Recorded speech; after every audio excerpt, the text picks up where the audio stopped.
while our visual descriptors, our pictures, our histograms, frequency, polygons, pie charts, whatever we want to use, bars, columns, pictures are helpful. It is often more useful to find some numbers to go with it. And that pile of information is called descriptive statistics. Now, in this case, the word statistics in and of itself is a slight misleading. If I'm describing a sample of information, then yes, we're doing statistics. If I'm describing a whole population, then I'm doing a parameter. So the question is, did I actually do a census or a sample? And then I'll be able to say, well, I'm doing descriptive statistics, I'm doing descriptive parameters, I'm doing the same idea regardless. So I'm still trying to describe the same things.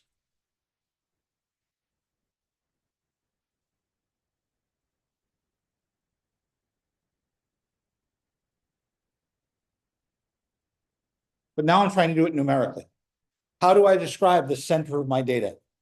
How do I describe the variability in my data? How do I describe the spread of my data? And all of these depend on not just the type of data, but the measurement level and, in a sense, the information we're trying to convey. So each of these measurements has a situation where it is most appropriate. So let me start with a set of data. On page 97, we have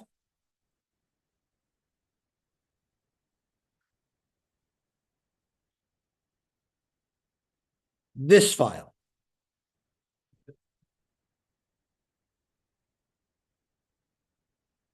J.D. Power and Associates 2022 Initial Quality Study Ratings.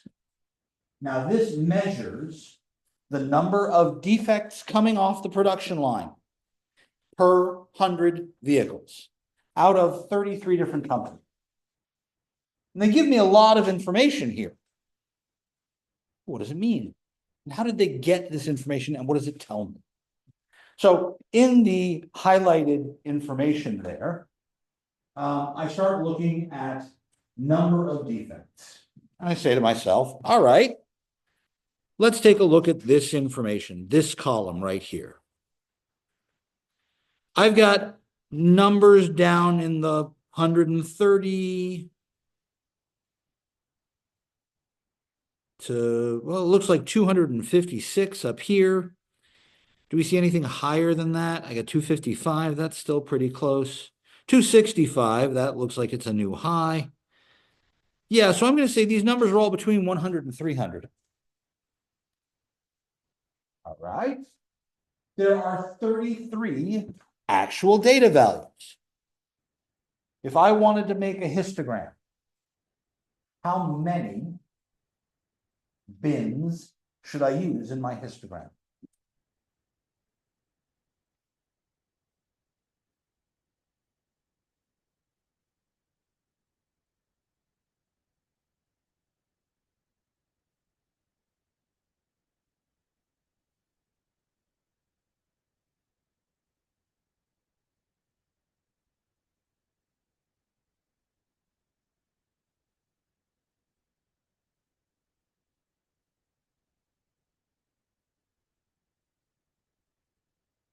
We had a rule that kind of allowed us to approximate this.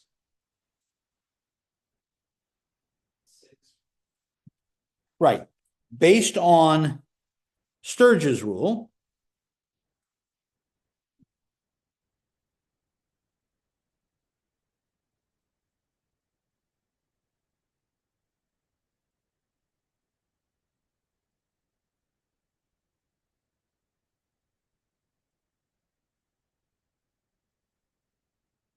I use 1 plus 3.3 times the logarithm of the number of bins. And so when I do that calculation,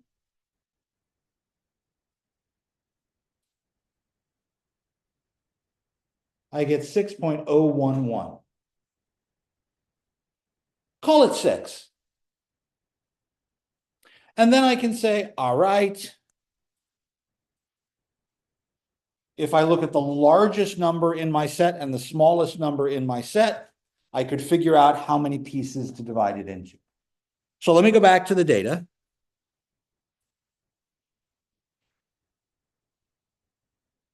And let me ask it, what's the biggest number? What's the smallest number? Over here, what is the minimum of the range of defects? I highlight all that information, if I can click it properly, and then I hit enter. And it says, oh, the smallest number is 139. I'll even write the word minimum next to that. And then I want the maximum, so I'll tell it the same thing, equals MAX parentheses, highlight the same set of numbers. Command, Shift, down arrow, takes me to the bottom of the list. Biggest number is 265. So, subtract the 2, divide into 6 pieces. 265 minus 139. Oop, forgot my parentheses.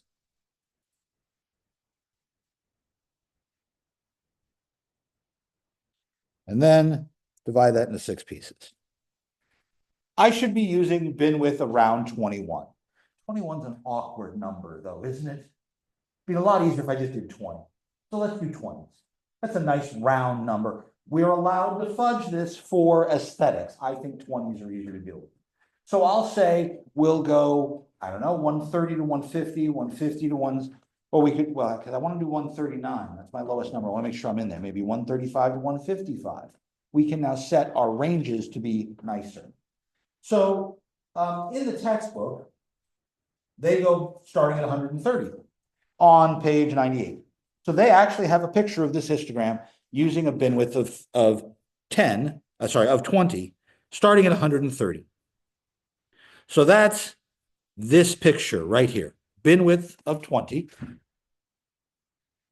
And here's my histogram. If I actually used a bin width of 21 and started at 139, I get a slightly different picture, a slightly different distribution. But notice the way the numbers don't quite line up easily. It's unpleasant, isn't it? In that left one, 161 to 182, 183 to 204, it doesn't chunk nicely. Now that is a strictly aesthetic judgment. It is strictly an opinion, but I think most people are happier with rounded numbers. So I think this one is a little more convenient than that. This is why Sturgeon's rule is a guideline, not a hard and fast, you must do it this way. So here are my pictures. Let's think about center, variability, and spread. And then I can ask, what would you tell me if you looked at either of these pictures about the center of the data?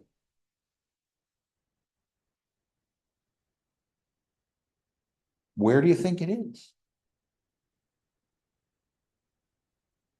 Do we have a tallest class?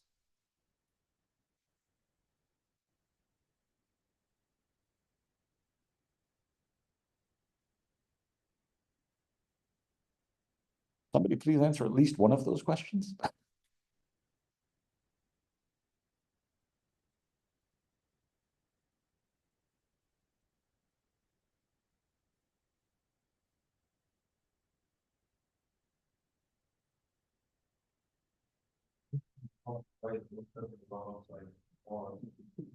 And over there, it looks like that 183 to 204, right?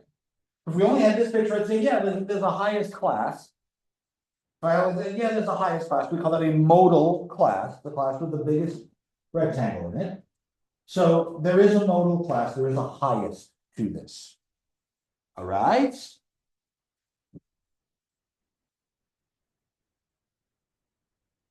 Is the highest class where you think the middle of the data is? And what are you using for the word middle there? Center. Well, there are lots of ways we can find center, isn't there? So we need to pick some. And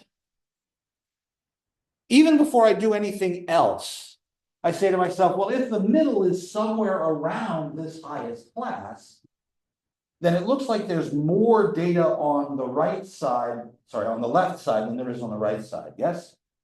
That means the tail is thinner. The data is lopsided to the right, so we say it, sorry, lopsided to the left. We say it's skewed to the right.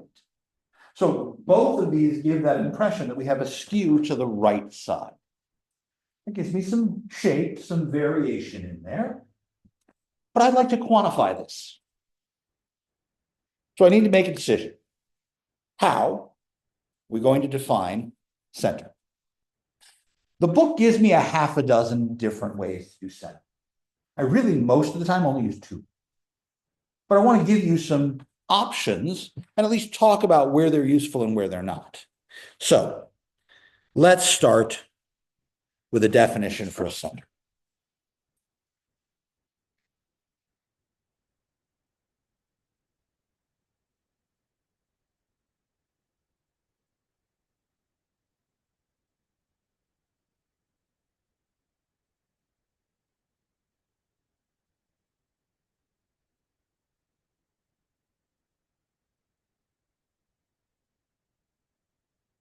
The first one is called the arithmetic mean.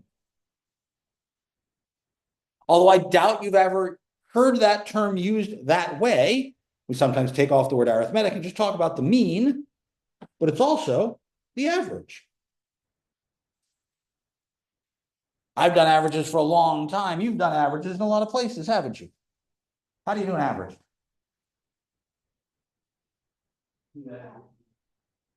Add and divide. So I'm going to take my data and divide by how many there are.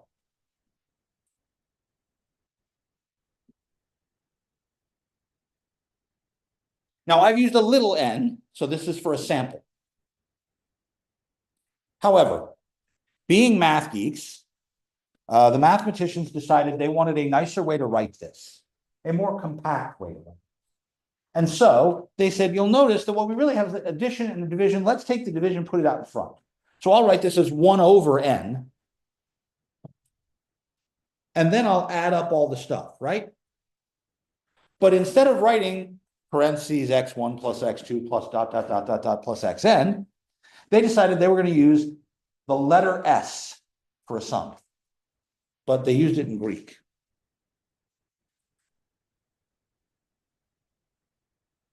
And I want this to indicate that I am going to do this for all of the x's. So I would write the x's here. But the x's on the left are numbered. I should number the x's on the right. Any of you done any programming? A little bit? There's a loop, right? You start, you do this, and do this, and do this again and again and again. You keep count of how many times you've done it. On the sigma itself, I am going to make a counter. The counter, which can be any letter I want other than a letter we've already used, I'll use I, starts at the lowest value, goes to the highest value, and is indicated on each one. So add on the first one to the total, add the second one, add the third one. This is just a shorthand for a loop. And then to indicate that this is an average for a sample, we write X bar. That's the symbol for the average. As we said, when we talked about statistics versus parameters, statistics usually get regular Roman letters. Corresponding parameters get Greek letters. So if instead of using a little n, I used a capital N, like I was doing a population, then I want a Greek letter for this.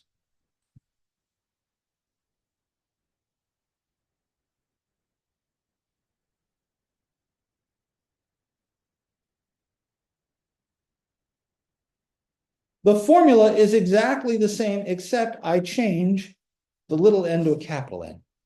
That's the only difference in this lower version versus the upper version.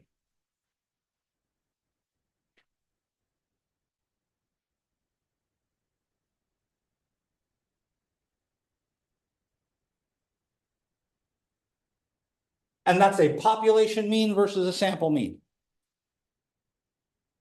And so in order to tell them apart, I'll use mean, M, but I'll use a Greek letter. A lowercase m in Greek is this funny looking U shape. It looks like a U with tails.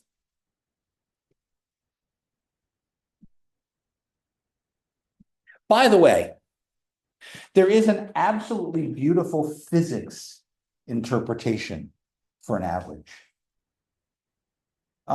Think about a rod of any size, any shape, whether it's heavier at one end or the other.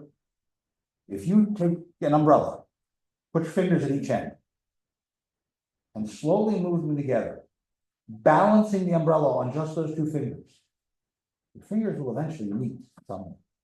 That balance point is the average weight point of that umbrella. Take a baseball bat and do the same thing. Where do you want the average of a baseball bat to be? You want to be right where the ball gets hit, so that all the weight goes into that strike. A golf club, the same idea. Where's the average of all of those bits? In physics, they call it the center of mass. It's an average.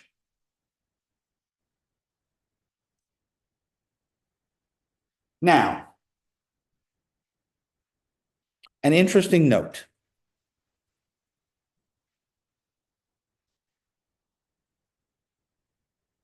If I add up the differences from the data and the average. So let's take each number and subtract the average from it. This amount is called the deviation. And each number in my setup has a deviation.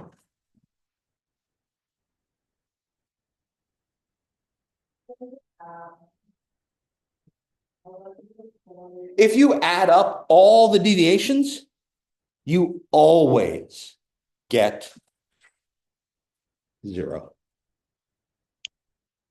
Because of the balancing idea. However much is left over on one side has to be left over on the other side to balance properly, like a seesaw. Oh. Now, fortunately, this is not a difficult calculation to do. It's tedious when I've got a lot of numbers, but that's why we have technology. So if I go back to that Excel file, here are our histograms. Here's all of our data. A lot of other information here. But let me go back to that front page.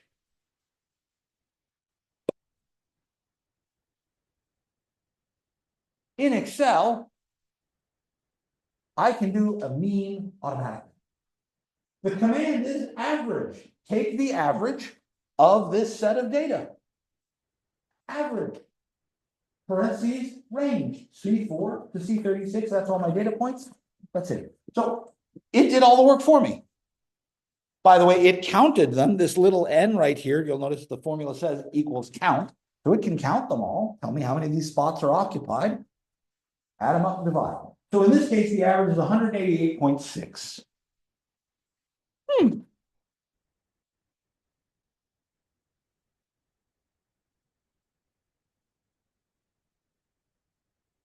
Question. Any set of data, as long as I have a pile of numbers, add them up, divide. Ratio data only. Quantitative, continuous, or discrete, doesn't matter. I can do an average.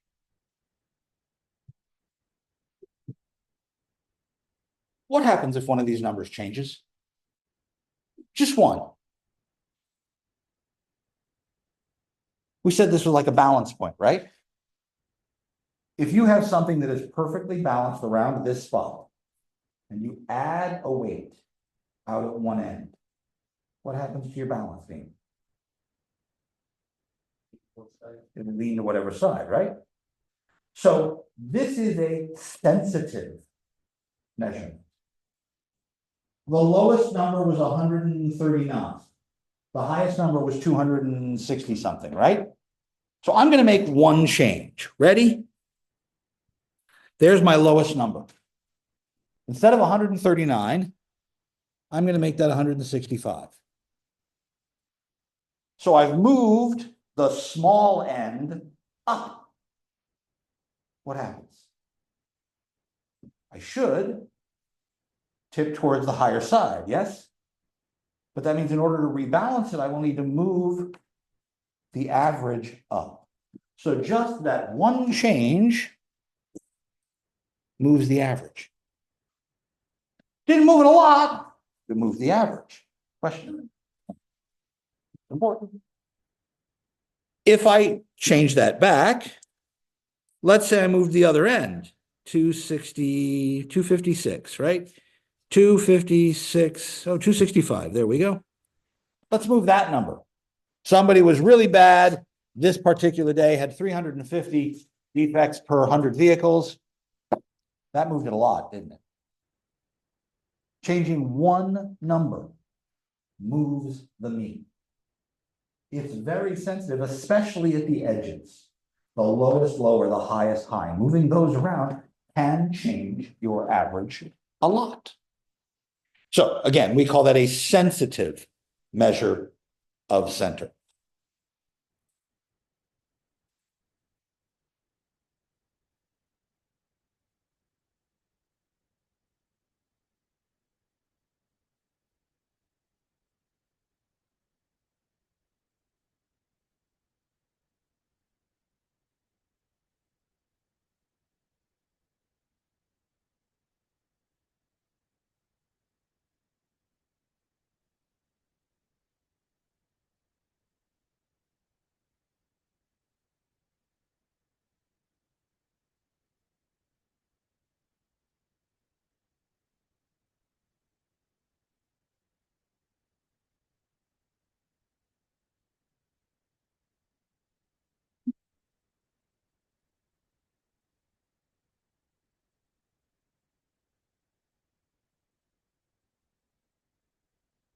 So where would I have a problem using averages?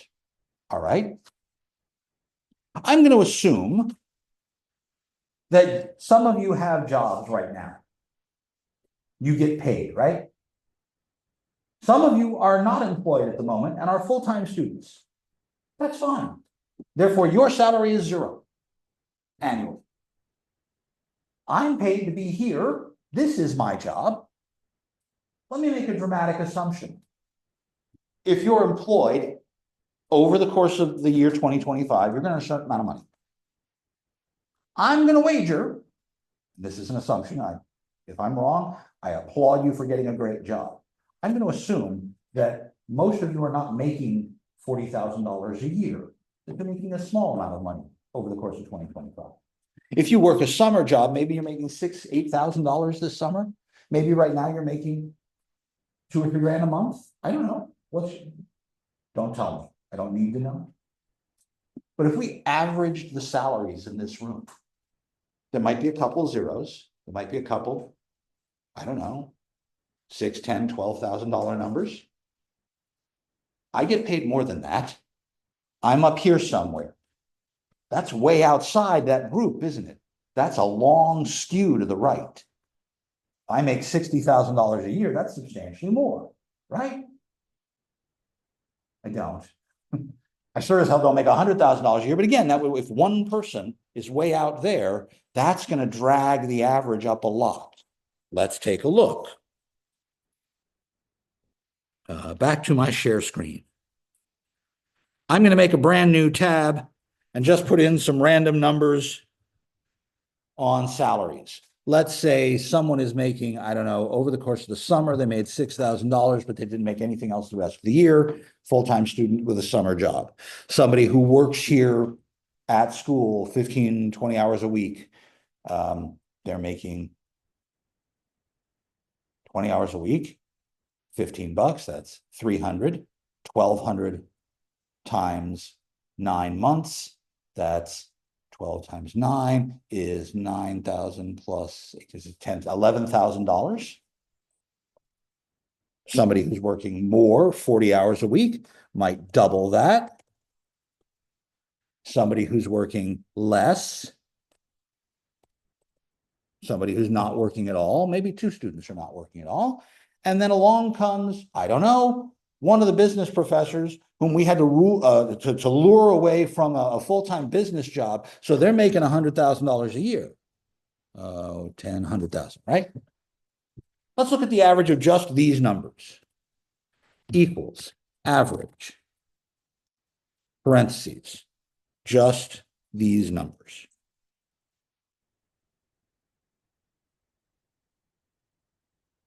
That one person dragged the average way up.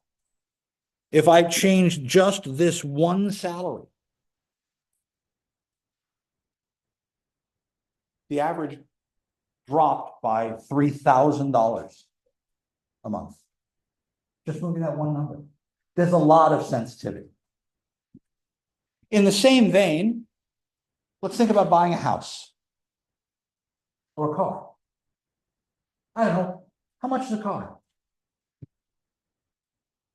Depends on what you're buying, doesn't it? So we have Ford Escort, Honda Civic.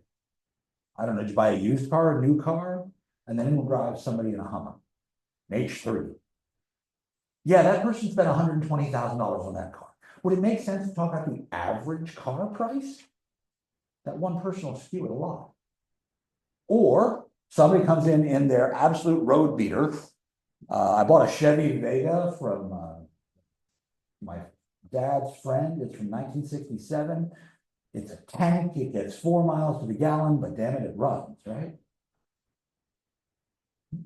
That's a $5 car. So there's the options for these extremes. So the average wouldn't be as useful of a piece of data as some other measure of center. So what's a different measure of center? Before I go to that different measure, questions?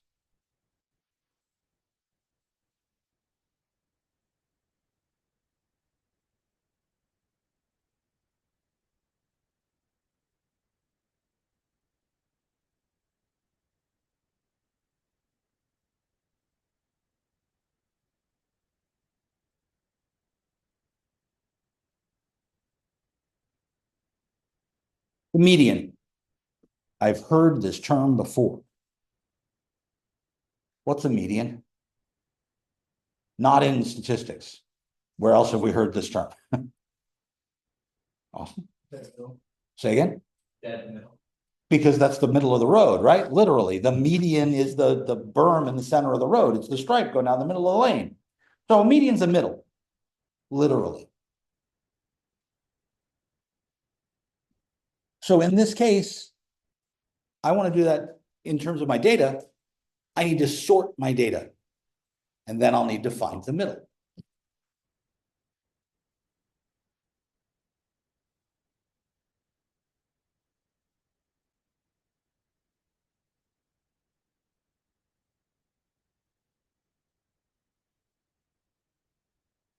Almost always we sort our data low to high, left to right. It isn't a requirement, it's just convention. But once I sort my data, then the median will cut this data in half. It will be the literal middle. So half the data is smaller than the median, half the data is bigger than the median.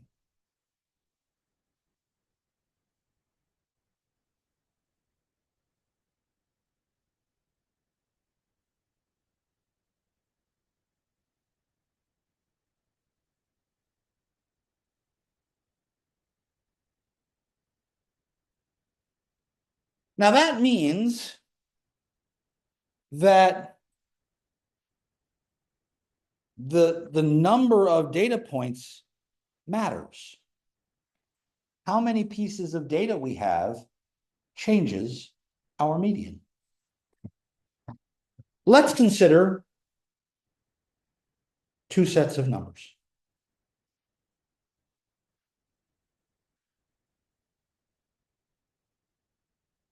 Here's set number one. I already put them in order. What's the middle number?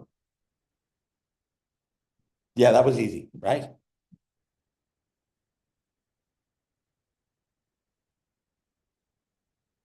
Right in the middle.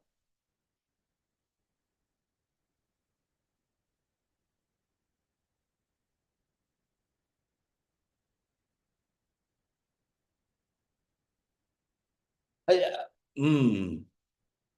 Here's a new list. What's the median?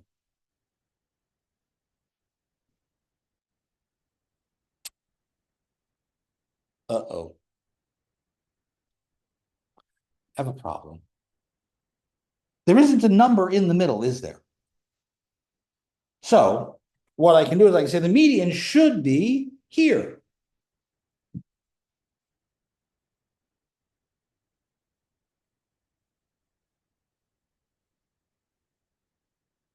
So we'll take the values on either side of that line, and we'll average them together.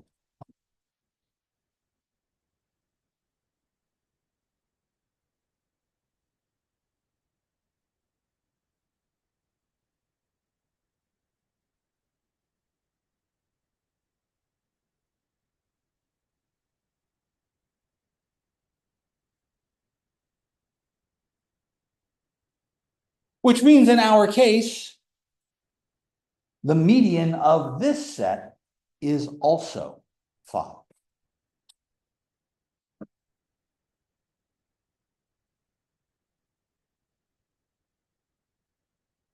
So if my list has an odd number of things in it, then the median will be one of the values. If my list has an even number of things in it, the median will be between two of my values. It'll be the average of them. I'm a geek. I try and remember this based on the number of things in my list. If n is the size of my data,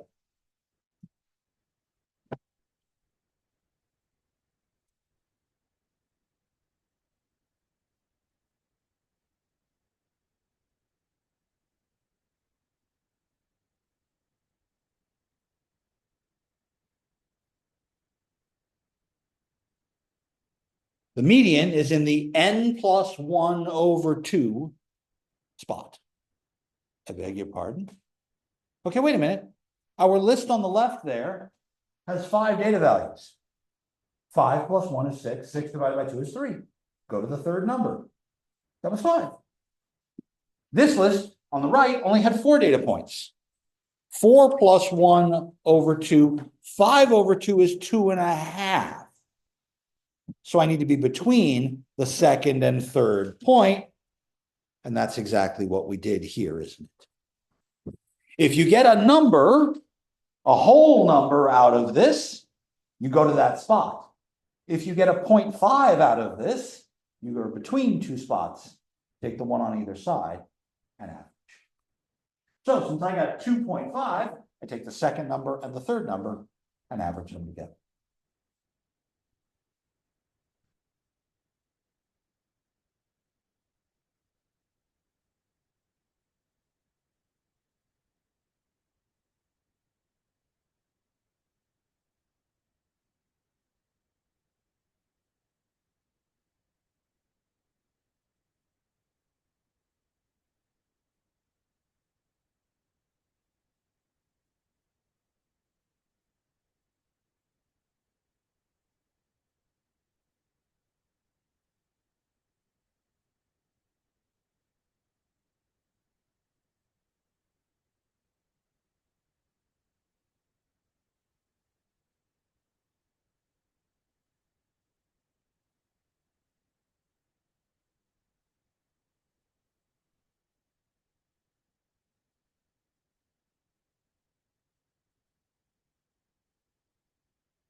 Our car data. How many data values were there? 33. So if I go back to that JD Power car data. And I say, hey, look, there are 33 numbers. Put them in order and find me the one in the middle. All right, wait a minute. I put them in order.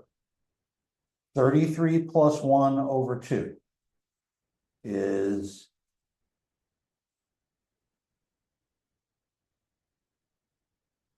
you have calculators in front of you. You do not have to do this calculation in your head. 17. 34 divided by 2 is 17. So once I put these in order, I want the 17th number.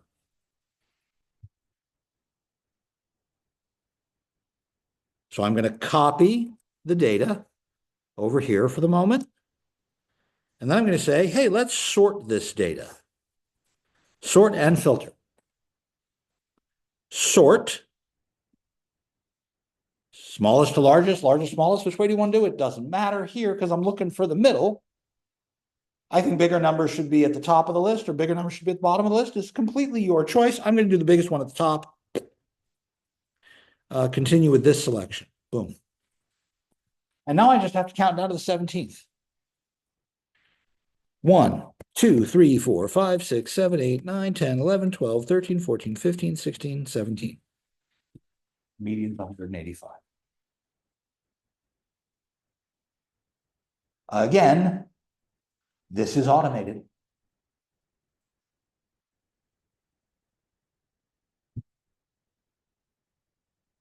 Equals MED, lo and behold, there's a function called median. Median of the list.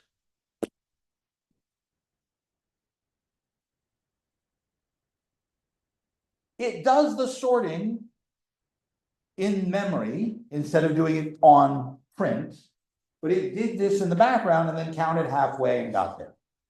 And if we have fewer numbers, let's say we got an even, let me take one of these numbers away. Let's take away this one. Right?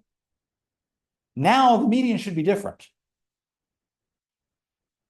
There are 32 numbers instead of 33. So I should be at 16 and a half. Halfway between the 16th and 17th numbers. 2, 3, 4, 5, 6, 7, 8, 9, 10, 11, 12, 13, 14, 15, 16, 17. See those two. If I average those two numbers, what do I get? Right in between. So now let me recalculate the median of this list. Yep, 184. It'll do the entire process. I got rid of the highest number. Did the median move all that much? Just barely changed, right?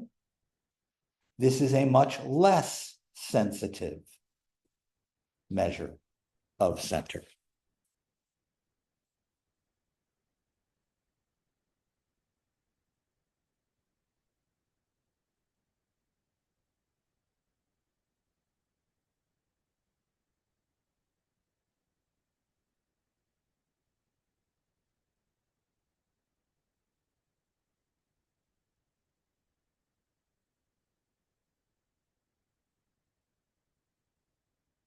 And if any of you listen to modern financial reporting on home prices or car prices or commodities, you'll often get median prices rather than averages. Home prices in particular are always reported using medians.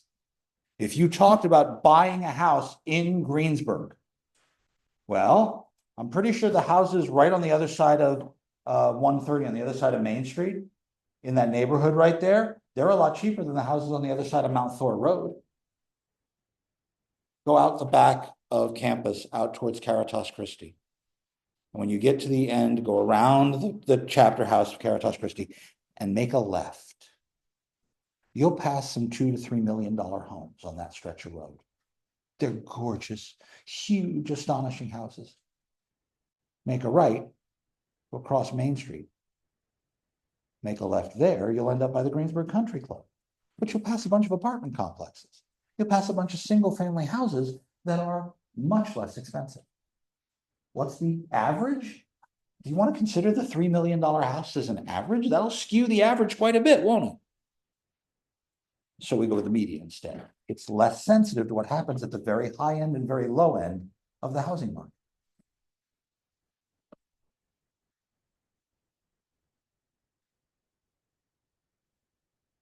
On page 101, there's an example with some quiz scores. Here you go. 3 students quiz scores.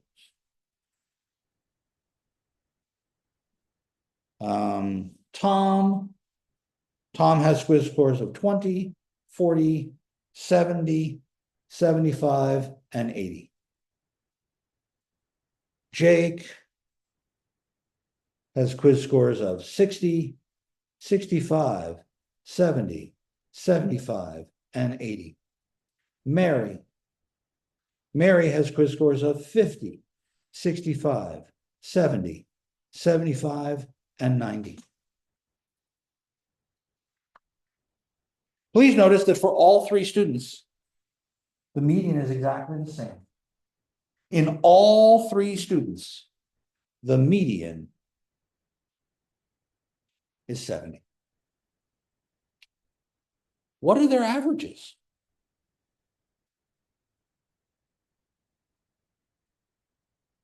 Again, you are not required to do any of this work in your head. You've got a computer, you've got a calculator, you've got an iPad, you've got a phone. Calculate for me. Type these values into Excel. You can do the average in one copy and paste.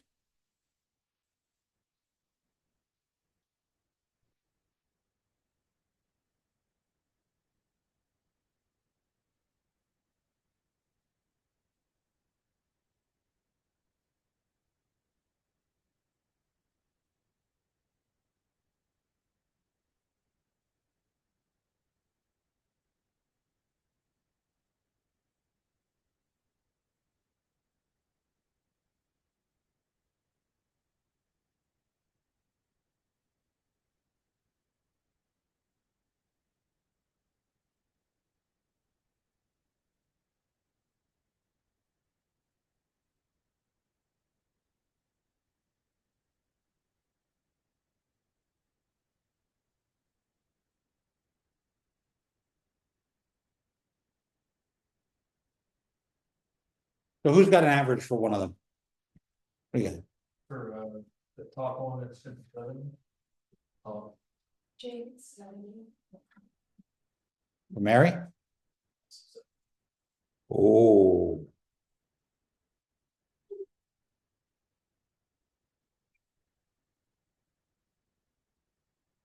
That's interesting.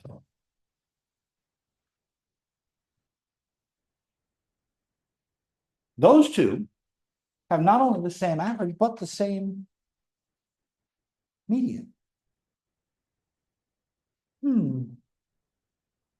I wonder how their data differs from each other. More on that in a bit. Promise there's more to differentiate there. Questions?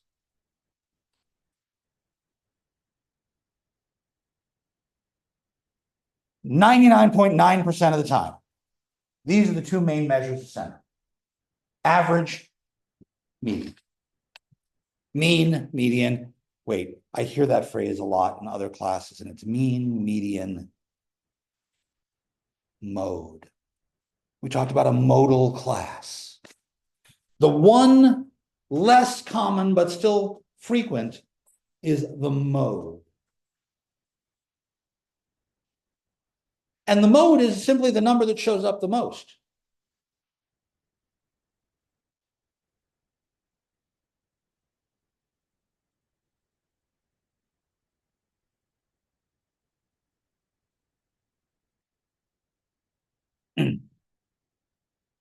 If I have lots of data, I could say we might have just one mode. One particular number shows up the most. If we have more than one, well, then it's either bimodal for 2 or multimodal for lots. Multimodal data isn't as it isn't as useful a measure. If you have like 6 or 7 different things that appear equally as often, then it really doesn't give you a good measurement of center. If you only have one that shows up a lot, then there's something going on there, right? Now, when we did our histograms, we talked about a modal class, saying, hey, this is the class with the largest number of representatives. Now I'm actually thinking about this like I would think about a dot plot. This is the actual number with the most things in it. A histogram with class width 1.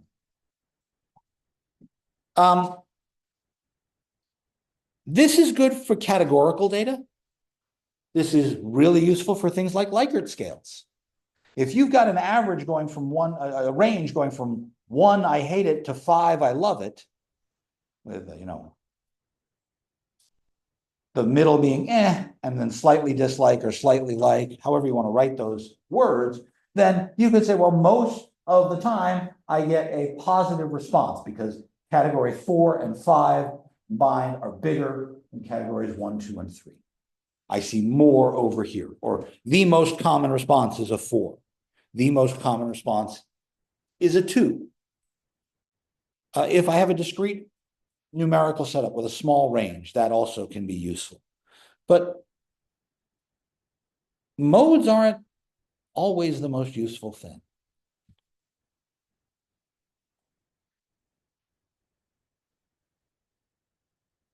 What numbers are most commonly seen as scores in football games?